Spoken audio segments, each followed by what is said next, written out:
smiles, everyone. Right. Bye-bye, everybody. Bye-bye. Can I just say I've never been more nervous to have someone on this podcast as you. Why? Because we're I'm friends. absolutely terrified. But this is... our listeners will be like, why is she shaking? It's because you're here. You're like a grown-up. Like an actual... Don't ever call me a grown-up again. You're like a real podcaster. You're like a real... Oh, yeah, this is you're not a real a real boy. I'm a real boy. Right, okay. Hey creative minds and business enthusiasts, welcome to Looks Like We Made It. I'm Izzy, head of production here at Howell Media, and one half of our father-daughter duo alongside my dad Chris, our managing director, who is not here once again. So you've got me, just me, for the third episode in a row. So together we're diving into the world of video marketing, content creation, and all things creative. And each episode we share real stories, expert tips, and the odd laugh along the way. This week we're talking about the future of digital marketing for small businesses, and we're joined by the brilliant Kennedy from Email Marketing Heroes, who is also one of my closest friends and someone I'm very nervous about having on the podcast. So let's go. Hello. Hi. Oh God, so can I just say before I dive into anything is the fact that when you did a presentation at Clurenton, which is a Newcastle event all about podcasting, you talked about the importance of being a good podcast host and all these things about being a podcast host and the things you shouldn't do, right? Yeah. I do all the things that you shouldn't do. You took notes, took attention, implemented straight away. So I feel like, well, you wouldn't know because you don't drive, but if you're having a driving test and you've got the actual driving instructor like watching you and taking notes, I feel like this is the ultimate test of my podcast hosting skills, and I think I'm already failing. So This is not a drill. Yeah. So feedback wise, please give me at the end of how I could. I'll give it you during. Just heckle me during it. Don't say that. Yeah. So I've already forgotten what question we're talking about. That's right. Writing that down. We are. That's one point. 3 minors and then I fail. So we are talking about the future of digital marketing for small businesses, and that is a big thing to be talking about in ideally about half an hour. So tell me about. See, again, you said to me said to the audience of that presentation not to be like, tell me about yourself. No, you should do that. That's good. Okay, so I should do that. Okay, so tell me about you. Welcome to Izzy Gets Coached, the new podcast. This is literally a training session for me. So just ask me whatever you want to know. Just ask me. Tell me about you. I was born at a very young age to a mother in tears. I don't remember much of it. Anyway, the future of digital marketing. I think right now we're in a special place in time in history, unlike any other in our lifetimes, or we'll ever probably see again, where we've got this new technology called AI that is being hugely disruptive. Mm-hmm. And it is touching every single one of our businesses in some way. In editing video, there are AI tools available to assist with that, make it easier, make it more obvious, make it slicker, give you feedback, all of these things, to remix things, to do all these amazing things. In email marketing, could you go to ChatGPT and have it spit out an email for you? Like every single one of our types of businesses is being affected by that. So one of the things I think a lot of us have to do is look at what does my business look like just 4 years from now. Mm-hmm. We actually had a team meeting yesterday, and the question that I started the meeting off with was, where does our business fit in 4 years' time, based on the information that we know now? Because the next 6 to 8 months in the world of AI are going to be hugely developmental. Then my guess is it's sort of going to become a new norm, and it's going to we're going to sort of feel a groove with it. But right now it's so creative and so innovative. So when we're looking at a world where everything seems to be AI generated, like, do you believe that video testimonial that pops up in the newsfeed, or is that just an AI avatar that was created using one of those tools? Are you AI right now? I am. Am I AI right now? Are we even here? Being beamed in. Yeah. Did we even say these words? Because you can use things like Google. Google has a really cool tool called Notebook LM, which will allow you to create a fake podcast. So you can literally give it a link to a an article you've written or something like that, and it will create a podcast which sounds like two people having a jovial, fun conversation, but they're talking about the thing that is in that mad. article. So every single, like, even the fact that we're having a conversation, that now can be AI. So what do we do looking at the future when we know that people's news feeds, their email inboxes, their life is going to be full of more content than ever, because people can push buttons and produce stuff with AI. You have to do is the barrier to entry is lower than it's ever been. You can write a book in an afternoon using AI if you want to. I'm not saying you have to, right? So if you don't want to become an artist in something, you can use AI to still create a result. Like, I can make a lovely picture this afternoon. I can hardly draw the curtains at home. Do you know what I mean? Like, never mind anything else. So we have to think about that. So with that in mind, I think anything where you get to legitimately show up. I don't want to use the word authentic because I think that's a bullshit word. That's had a bad reputation recently, the word authentic. Yeah, because you're not allowed to use it anymore. Well, the problem with the word authentic is when people say, I want people to be authentic, I've experienced several things personally and seeing other people in their businesses where when people say, I think we should be authentic, what they mean is you can be exactly how I want you to be. Yes. Because at the minute you're truly, I swear in my emails because I swear in real life. So I want people to receive my emails and they realise that I swear before they pay me any money. Because the last thing I want is somebody going, oh, he's squeaky clean and a really nice guy. And then they get on my coaching call and I'm like, well, stop fucking about. And they're like, oh my God, I'm offended after they've already paid me. That's not cool. I want people to realise I'm for them or not before that point. And so I got an email back from somebody saying, oh, you can't say this in an email. I'm like, you can fuck off. Yeah. You literally are allowed to click the unsubscribe button at the bottom of every email. I will be authentic, and that means you will not agree with everything I say. Like, you and I have really good... One of the things I love about our friendship is we'll have conversations and discussions about stuff that we have completely different opinions about. But we love hearing that person's perspective and going, yeah, I just don't... I think this is different. And we'll have really deep, interesting conversations about that stuff. So where does that lead us to content? Well, how do we show up in a way that's really legit and like really legitimizes who we are in this sea of, well, everything's the same? Well, that's it, because I think as well that I was thinking about this earlier, which is when in my world where I'm editing and I'm looking almost like in a different dimension at the same content. So people will watch it and just see what it is for not face value, but they'll experience it for the first time. But I'll have seen the intricate ingredients and everything that's gone into making that piece of content. And when I do that, I automatically do that when I'm watching films, when I'm reading books, when I'm reading articles. You have that sixth sense of looking for, you're almost like proofreading it as well as reading it. And anyone I think who works in marketing has that always turned on, that instinct always turned on, where you're always looking for the holes, you've always got your work head on a little bit. And I find now that when I'm reading something and I see that it's obviously ChatGPT or it's obviously been written by an AI, like someone hasn't even gone in and tweaked it so it looks more human, I instantly switch off and I don't really want to read it. I bought a product literally day before yesterday. And it was supposed to like give me some cool ideas for something I was working on. And I paid like 30 quid for it, so not much. But I got it, immediately saw that it had that super long dash, the M dash in it. Yeah. And I'm like, well, this was definitely, it had all the rocket emoji. Yeah, exactly. Yeah, the rocket emoji was in, like, the whole thing. And so I replied to the guy going, are you really selling this? Like, it's supposed to be from your experience.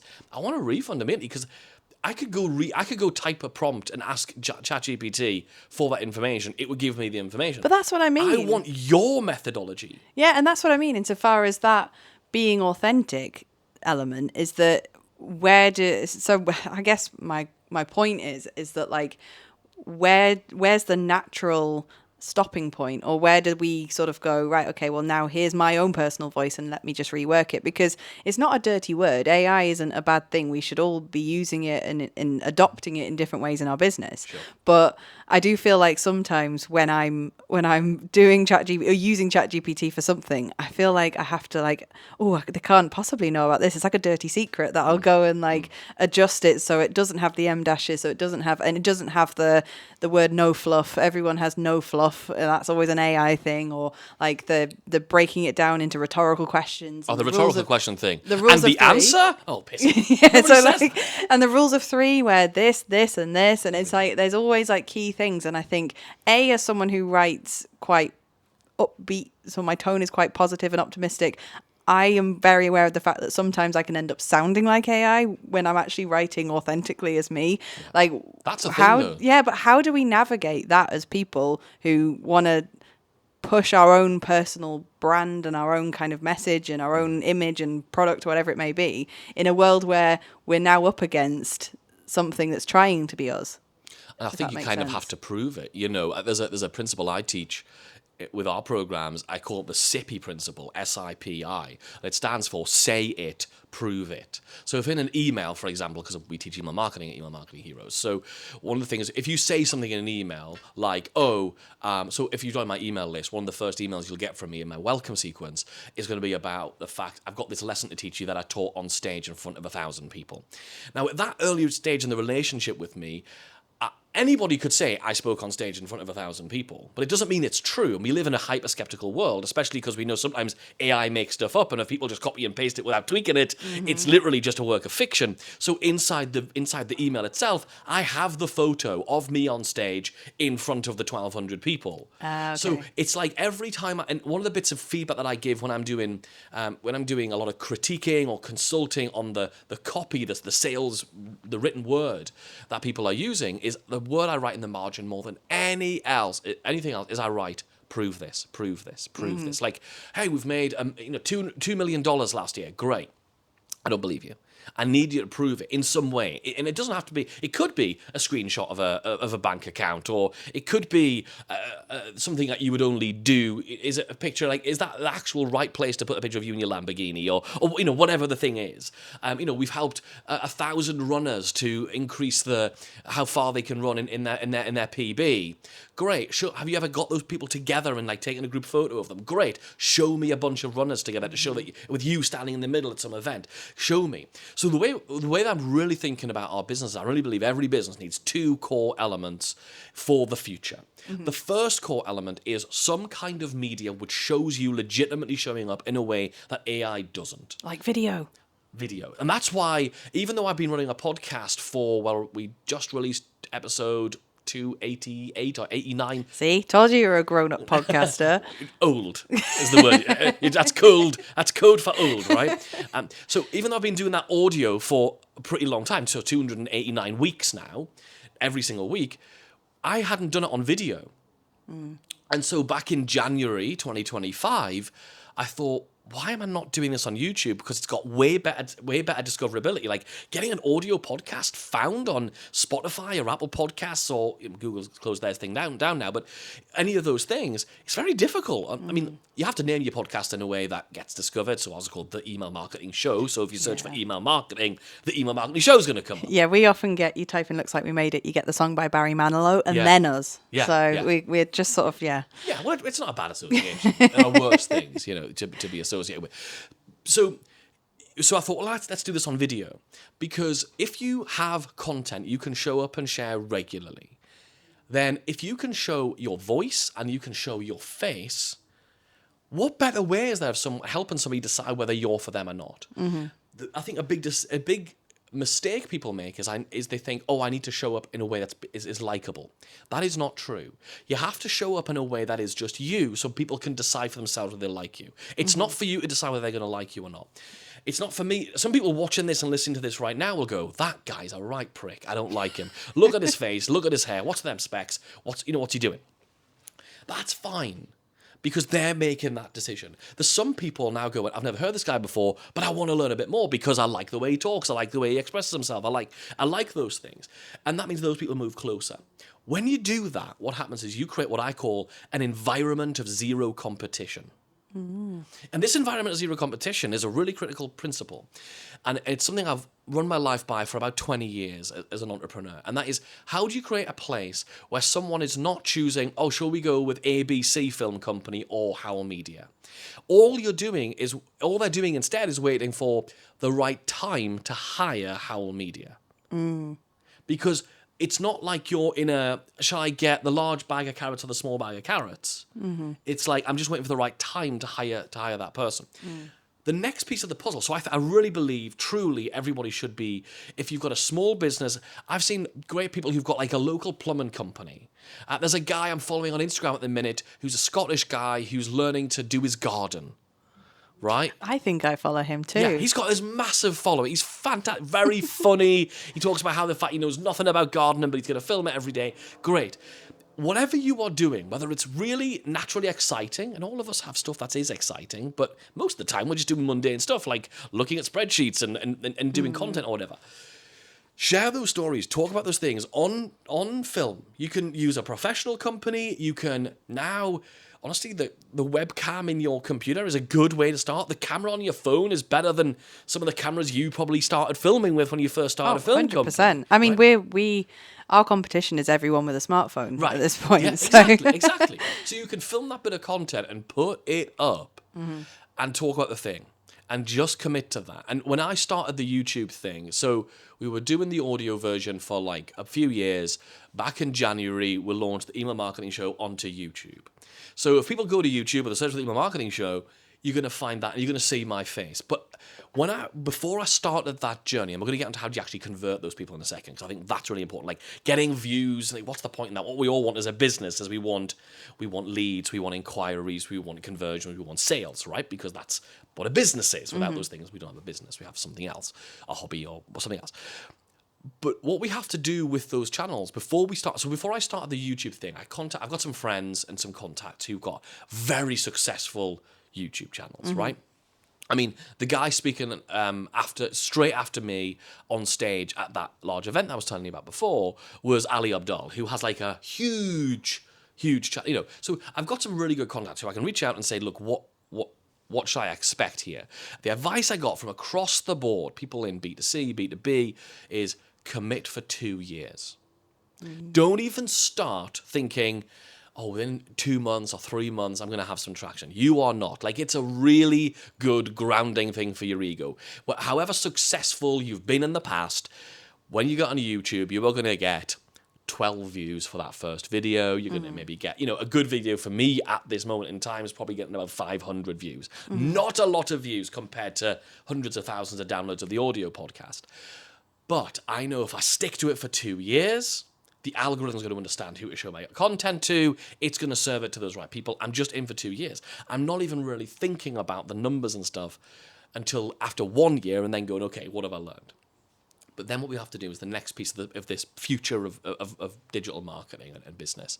And that is we have to move people from our video content, from our social content, whether that's on Instagram or TikTok or it's on YouTube, longer form, to somewhere else. And that is a piece of data you own. And that's why in my videos, I tell people, hey, I've got this training. Before we go any further, I'll say something like, before we go any further, I've got this training about the 5 techniques that I use to convert more email subscribers into paying customers within 60 days. If you want the free training, go to this website address and you can enjoy it for free. You can just say the website. You can plug it if you want. We'll talk about that later, definitely. You need a little the important thing is that you're moving people to a piece of data you own. Because obviously I can't control the algorithm on YouTube. I can't control what, Mark Zuckerberg wakes up every day and goes into his magical room, which is a room full of knobs. And each day he just stands there and twiddles the knobs. Well, lucky Mark. Lucky Mark. But he basically twists the algorithm and goes, oh, this week stories are going to do well, but reels are not going to do as much. And you can't control that shit. It's a That's wild everything. west. It's a lawless town. And I think when we work with our clients or we deal with inquiries when it comes to video, because we're like the middleman, if you will, between having the idea and actually bringing it to life and doing it and committing to it. And we've been approached by quite a few people who've said, I want to start a YouTube channel and I'll pay you per month, or we'll start a contract and we'll do like a batch of videos and stuff. And they've already designed their merch before they've even thought about, and they've just basically thought becoming a YouTuber or becoming successful on YouTube is like getting a job somewhere, is that you start and then you just do it and then you get really successful, and it's like a sort of a cash machine basically. But that 2-year element is really important because it's the consistently showing up that starts to get results. And what happens after that 2 years if you don't get the results that you want? Do you just go, oh, okay, well, we'll put that down to experience and do something else? Or do you keep going with it? Like, is that, because I always think I try and stay away from rules when it comes to social media, when it comes to things, because I feel like those rules always change. So effectively it is just a big lawless town that we're all kind of, victim to. In my head, that's how I see it. But what happens at the end of that 2 years? Do you just do like an assessment? Do you look at the stats for the last 2 years, or do you just move on to something else? What do you do? The thing I really like about YouTube compared to the other platforms is that YouTube really has longevity in its content. So I know people who are doing very well from YouTube. Like one of my friends, Emma, she teaches pronunciation for non-English speakers. And I was sat having a coffee with her. I bet you're really conscious about pronunciation. Good morning, how are you? That's like Lloyd Grossman. Who would live in a house like this? Just really aware of everything you say. And she was saying she only posted twice, I think it was the month before, but got over 1 million views of her videos. And that was from mostly videos that she released years ago. Unlike TikTok or Instagram or X posts, where you sort of are spending those bits of content. They're sort of, you've spent them now, you've put them up, you now need something else. It's very rare that a very old reel resurfaces and goes viral. That's not how those platforms are designed. They're designed for freshness. YouTube is really designed for longevity, which is the reason I think that longer form, 10 plus minutes content really works, because the idea is that in a year's time, I'm going to take a real good deep dive on, okay, what are the titles, the thumbnails, the ideas that really got us a lot of views? Which are the episodes that got a lot of clicks over to our website to get people to join the email list? And then what do we learn from that? Yeah. So I don't think it's one of the things of like you quit after 2 years. I think you have to check in after maybe 6 months, 12 months, 18 months, and then at the 24-month point. And it should be feeding itself. Like at that point, it's just about like how well can you educate the algorithm. And one of the really interesting things that I try and do now, and here's a little tip that's really helped me accelerate a little faster, is because I have all those people on my email list, I can show up as often as I want to those email subscribers who I can literally type some words on a laptop from, I was sat here doing it a few minutes before we started recording this, send out a message that pops up on someone's phone. No algorithm can get in the way. Like that pops up, as long as I've got like not getting in the spam box and stuff like that, I'm staying compliant and doing a good job of that. But basically it pops up on their phone, wherever they happen to be. They're waiting to pick up their daughter from nursery. They're doing whatever. And that message pops up, and I can use those messages to test what resonates with my audience. So if I'm thinking about doing a video it's got like a negative angle, things you should never do in your email marketing. Let's say I think I'm doing a video like that. I could send an email out saying, hey, I'm just going to do this thing about, I could put the subject line as things to never do in your email marketing. If that gets a high open rate, that tells me that my audience cares about that topic, so it might be a good idea for a video. There's no other channel you can use other than email where you can very quickly send a very simple email. And I'm not talking about emails which have got fancy graphics and banners and colors. No, my emails look like something I typed on my Gmail and sent to you. Because I can do that quickly. They are much more personal. They're much more likely to get delivered because they don't look like marketing. very simple emails, and I can test messages that I want to use in my next offer, in my next YouTube video, in a piece of content I want to do, in a keynote that I might want to give. I can test that really quickly. And because I email a few times a week, because I want to give people lots of tips about their email marketing, I can do that a few times a week and go, oh, actually, this angle works, this angle doesn't work. So you're kind of going, not in a completely good way, you're going against a lot of the rules that are often. So when I'm doing my training, when I get approached by people and they ask me questions about, often it always boils down to consistency, but it always boils down to, I created a 40-day plan or a 60-day plan and I'm rubbish at sticking to it. I get to day 3 and I just give up, or I follow a strategy. I do a 90-day strategy and this is all the content that I'm going to talk about. So in 3 weeks time, I'm going to talk about this, and then 4 weeks time, I'm going to talk about this. And then they just go, but I'm terrible at sticking to it. And they automatically just feel like they've failed because they've not achieved that thing that they've set for themselves. But what you're doing is effectively just, are you planning that ahead, or are you just going about it going, I'm going to talk about this today? Oh, so it's kind of a hybrid. I think, so one of the things that I teach our clients is if you try and just make it up as you go, you're actually making it very difficult for yourself, because you're trying to use 3 different functions of your brain. Well, it's finding that balance, isn't it? It's finding the balance, but also it's using your brain in a smart way. So my background is psychology, so I really like to understand. I employ psychology in our email marketing and what we train our clients in. And I won't mention the mind reading part. But yeah, right. So I used to, if you've seen Derren Brown on TV, I used to do that sort of psychology-based kind of magic stuff with comedy at events. That's what I did for 20 years. So I have a really good understanding of human beings, because when you're standing on stage and you're being paid a good amount of money to make it look like you can read people's minds, you better bloody be able to do it. I thought you actually did. I know, shocking. But when you can do it, when you have to have that understanding.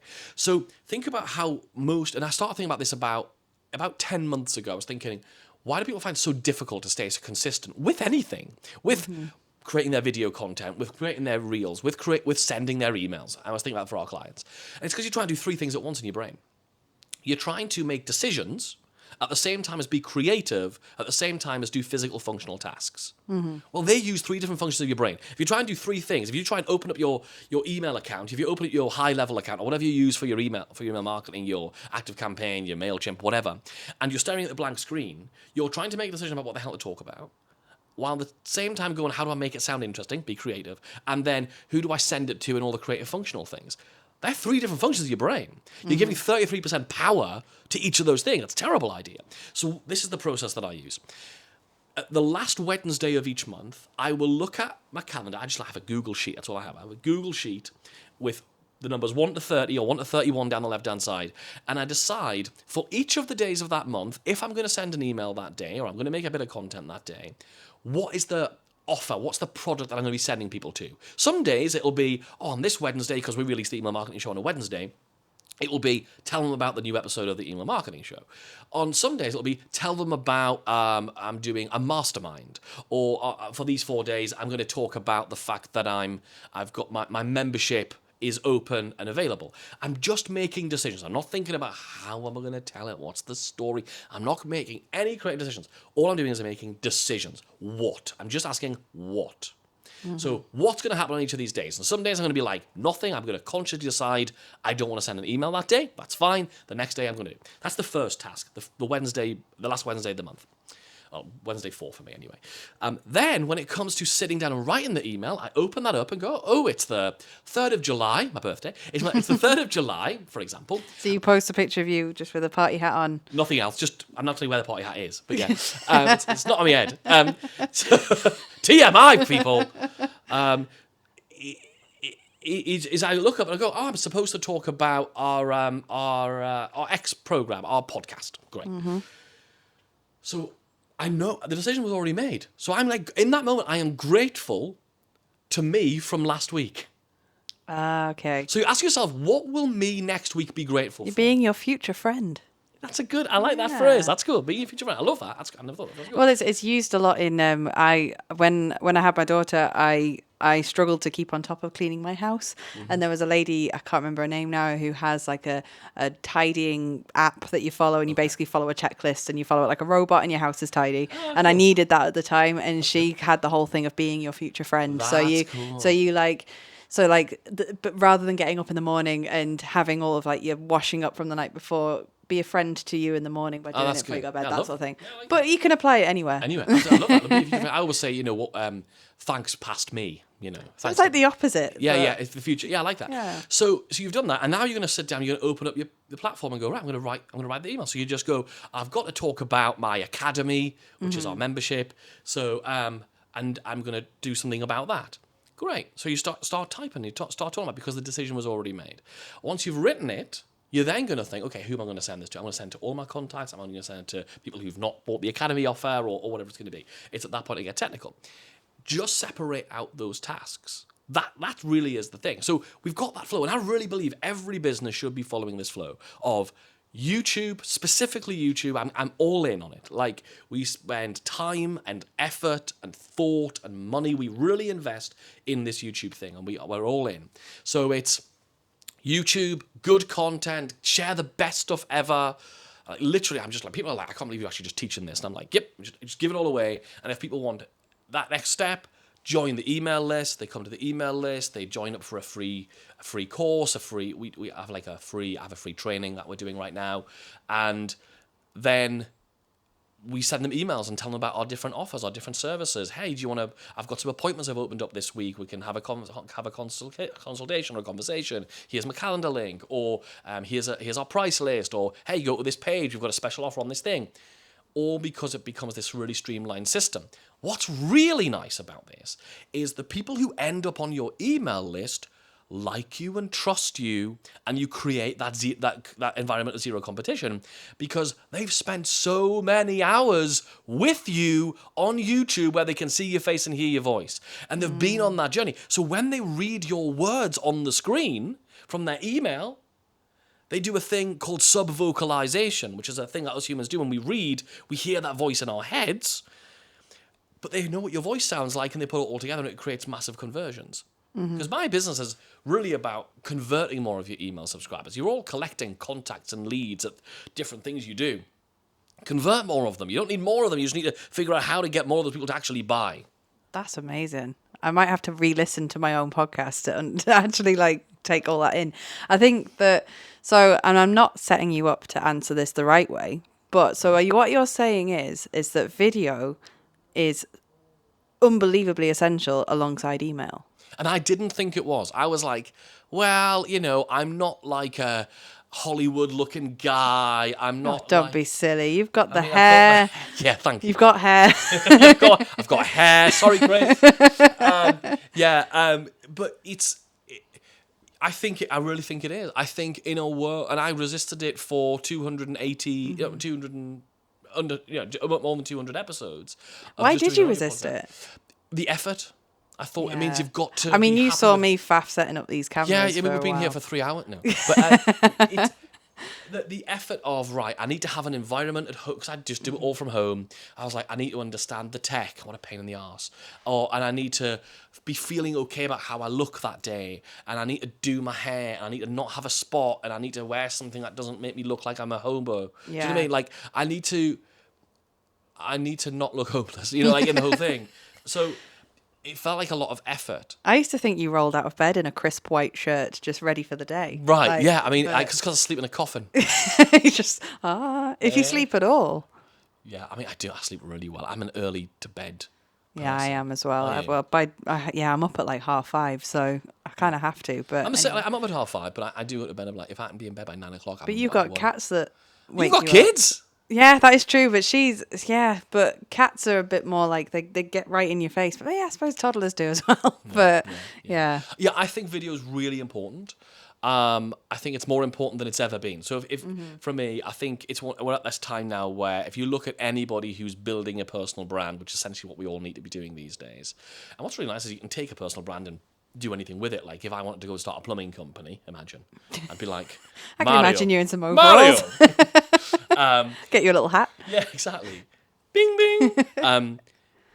I think you can take that personal brand to anything. So if you're showing up, then people can decide to come with you on that journey. So the thing, so I whenever I do my training and workshops and whenever I give people all this, the key to all the things you could be doing, all the knowledge, this is what you should be doing, and etc. And then everyone looks at me blankly being like, well, where do I start? What do I do right now to kick things off, so to start that process? So you've got your spreadsheet, you've got stuff, you've got a plan, you've got a structure. Like, what's the first step you need to take as someone who's listening to this and goes, okay, I'm going to try that, that's a great idea, I get it now, but what do I do now? It depends on which piece you want to start with. I think one thing that's really important is to realize that your email list is the piece of owned data that is algorithm proof that you can communicate with and send messages to. And once you realize that, you realize actually it's really about the relationship that you have with that audience that you've created in an email list. It's not a place to be formal, unless you are a formal business. Like, you might think, oh well, maybe Kennedy only helps people who like want to have like a jazzy personality. No, like most of our clients. Careful what you say. You say most of our clients are really boring. No, but most of our clients are in like serious businesses. Like Yeah. We've got a really great woman called Benita from Germany. She helps tax accountants grow their tax firms. We have people who help with all kinds of really serious stuff. ADHD coaches, like people who are doing amazing work, who get to put their personality in. And that's the important bit. When you write an email, do it with your personality. Don't do it with I want to be wacky. Are you wacky? Tacky, probably. Right? But if you are wacky, be wacky. But if you're serious and sincere, be serious and sincere. Write how you talk. That's the real thing. If you can just write how you talk, you don't want to be like, remember Hyacinth Bouquet? Yes. Right? A lot of people do that with their emails. They go from, like my mum used to do this when we all lived at home. I've got a younger sister called Jane, a couple of years younger than me. And me and my sister always still laugh about this. And we'd be like, sit and chat with my mum, we'd be like, do this and do that and put your clothes away and get that, tidy your room. And then the phone would ring and she'd be like, hello. I'm like, who the fuck is that answering the phone? Yeah, I mean, my mum doesn't listen to this podcast, but she has got her telephone voice. Customer service voice. It's like the one that you only hear when there's a stranger involved or something. Yes. And it goes very, very well spoken. Very nice. Very well pronunciated. Very, but yeah, I think that's the thing, is that like we find a similar battle in the video world, because it's like we're like two universes working side by side. But like in our world, we have the thing where you have a camera the size of one of these cameras. You have you have us show up with our mics, with everything, and people are really chatty and relaxed. And then suddenly we go, and then suddenly it's like they've had something shoved up somewhere, and it's like they clench and tighten up, and they can't, and they just become a different person. I would say that comes with practice. That comes with consistency. Definitely. It comes with, you didn't just wake up one day and be really good on camera and be really good on stage. No, and here's the thing. I'm really good on an audio podcast, but I'm still not that good on the video podcast. Like I look at it, I'm like, it's not as good as like this other person who's been doing video for a long time. Because I still do get an extra, I grow an extra inch when I sat there, or when I'm standing there. I'm like, and my posture changes, and we do this face, don't we? Like the mirror face. Mel Robbins calls it the mirror face, where you sort of you just do a little bit of... the camera has to be quite high up for me. And you're like, how do you be sincere? And you're like, hi, I'm really natural. Trying to do your Instagram face. Well, you should have done that the entire podcast and just sort of committed to it. But yeah, I mean, me and Chris, we battle normally when we're sat together. When he's very busy at the minute, that's why he's not on the podcast. But like when we're sat together, we're both very aware that we look better face forward, not from the side. So like whenever we've got the camera on us, we're always compensating for that. But sometimes you just have to go with it. Like I've got my face on the wall now. Like you have to deal with the fact that's how you look. Yeah, you just have that's what you look like. And we look very similar, so you kind of just have to come to terms with it. Look that similar. Really? No, I don't think so. Oh my God, you're the first person on this podcast to say that. Then again, I don't know if I've actually met Chris in real life. I haven't. No? I don't know if he's real. I think he's a unicorn. Well, he might just appear out of nowhere. He's AI generated, actually. So that was very, very useful. Thank you very much. I don't actually know how long we've spoken for because I haven't actually been keeping track. No. So, But just to summarise and just finish that point off, if that's okay. I know you were doing a wrap up there, but I've just interrupted rudely. no, go for it. I think when you're on camera or when you are writing, just write as if you are writing to one person. So in my head, I mentioned my friend Brian earlier. In my head, when I write the first draft, and I say first draft, when I first just bash out the idea of the email, I just write it to Brian. Mm-hmm. Brian's got a business. He needs a bit of help. What would I say? I wouldn't use all this hyperbole. I wouldn't be all hyper and da-da-da. I would be like recommending this to a friend. So I'd be like, hey, Brian, how's things at work? I was just thinking, I know you're really struggling with coming up with new ideas for what to put in your emails. And so what I've done is every month I go and I dissect the emails of the top successful marketers in the world, and I hand you the frameworks. I think you'd really like them. Here's a link to go and check them out. So then, obviously I can't send that because it's like about Brian and his work. So I then just go back before I hit send and just go, right, take Brian out and put hi, insert their first name here, and then take out the bit about work and make some of it a little bit less personal to that person. And then when I send it, people go, I feel like you're talking to me. When you receive an email, it feels like a one-to-one communication, and it should. And you can do the same on camera. Like if I'm going to talk down a camera lens, I'm going to just imagine it's the person who needs my help. And if I was sat across the table from you right now, and I just imagine they're there, I'm just like, well, really, if you haven't got good open rates on your subject lines, well, what do we need to do? Well, let's take a look at it. It's probably because you're not doing it. Like I'm not presenting, which and on my YouTube channel right now, I'm a bit too presenty. Yeah. Is that your perception of yourself, or is that something that when you're doing it you realize that you're doing it? And I think it's because I get excited, and also I know that you have to sort of be a bit bigger than life. Do you do a lot of flailing? Because I do that. I do this. I do a lot of that makes the video interesting. I think I call it the big fish, little fish cardboard box because I'm always doing this, like I'm playing like an accordion or something. Like I'm always like my hands are just like So I either have to have so I always say to use comfort items. So it's like people use a mug or something. Like if you need to just keep yourself still, if you're standing up, put your feet tightly together because then you can't move. And if you want to look smart, you can hold a pen or a pencil. So if you want to look considered, one of the things you can do psychologically is, so I often will take notes on my iPad, so I have one of those Apple Pencil things. So in a few of my videos, I just hold it, and the technical term for it's actually a magic wand, because magicians, when they used to be palming a thing in their hand, concealing something in their hand, the reason the magic wand exists is to make it so that they can hold something and it doesn't look like they're holding something in their hand. That's the reason the magic wand exists, right? So if you think about what is your magic wand, now it's not a thing you get from Ann Summers, or it might be, I don't know, but the magic wand can be a thing that you can use just to express yourself. You do have to be a bit careful with them, because there are some quite aggressive things you can end up doing, pointing a magic wand, doing that with something. Yeah. If you look at people who dissect their body language of politicians, they'll often talk about aggression and stuff like that. It's the pointy thumb. It's the pointy thumb, which has that magic wand thing. So write how you talk. Yes. Because then people can really hear your voice. You don't sound like a corporation. People want to work with people. Yeah. And if you can then also transpose that to your videos, they all work together. The videos and the YouTube stuff brings you new viewers, new traffic, new leads, and then really focus on email marketing as the way of turning those leads into, oh yes, I understand what you do now. And that. And by the way, the training that if people want to go and see the framework that I actually used to do this, if you go to emailmarketingheroes.com/fast, because it's called the Fast and Forever framework. So emailmarketingheroes.com/fast. I'm doing a completely free masterclass on how to actually apply these techniques to turn your email subscribers into buyers and clients really, really quickly. Wow. That's amazing. Thank you. Welcome. Well, so before I get you to just plug yourself into the podcast, was that all right? Was that okay? The podcast, was that How good? was that for you? How was it for you? Well, did you enjoy it? Yes, was it good? It was good. Did I pass? Yeah, absolutely. 5 stars. Was a 5-star podcast host. Brilliant. You've heard it here, folks. So before we go, obviously you've listened to every single episode of our podcast ever. I've listened to some.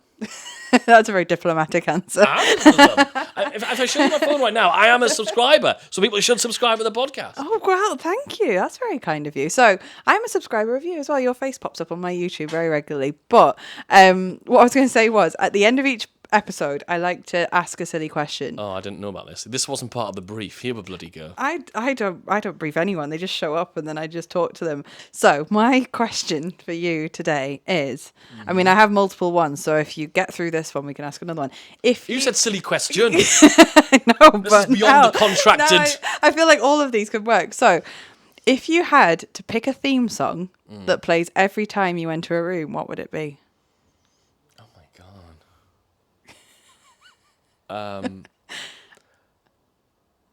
I feel like it's something that If I had every time you walk into a room, a theme tune plays. every time you appear, da-da. I feel like it has to be something with a good intro that people can be like, like, oh, yeah, like a good, like... I was going to say that don't impress me much by Shania Twain. Well, the opening, the... Yeah. Okay. So you think you're Brad Pitt? That sounds like a really good ending to a podcast. I think mine would have to be, you know, the opening to 9 to 5 by Dolly Parton. The Oh, I know. I want mine to be the body form advert. No, not really. So you feel... Gillette, the best a man can get. The annoying thing about the body form advert, it's such a catchy song. Like, I'll be doing some work and I'll be like, body form for... And I'm just like, what? And then everyone in my house is like, what are you doing? As long as you get a commission for body form, then good for you. Or just start throwing out razors carefully wherever you go for Gillette. The best a man can get. It's a cracking song, that, by the way. It is. Didn't it get reworked? Yeah, it's brilliant. You can get it on Spotify. So you went much bolder than I did. I've gone 9 to 5, but maybe the start of Gasolina by Daddy Yankee, you know, the or maybe the Jaws theme tune. As I arrive, and everyone's like, "What's happening?" You want Okay. some tension before you enter a room. People are like, "What's going on?" And then it's just me, and it's like, "Oh, anticlimax." But thank you for that. I'm gonna have to read off my outro now with you just sort of watching me do it. So that's terrifying. And that's a wrap on this episode of Looks Like We Made It. Thanks for tuning in, whether you're here for the video marketing insights, the storytelling magic, or just to hear me and my dad talk shop. But not today, just with you today. So you're a Chris replacement. This is where Scooby-Doo, but I pull off my mask. And it's Chris. But we drop new episodes every other Tuesday, so hit that follow button and stay tuned for more tips, real life experiences, and behind the scenes stories from the world of content creation.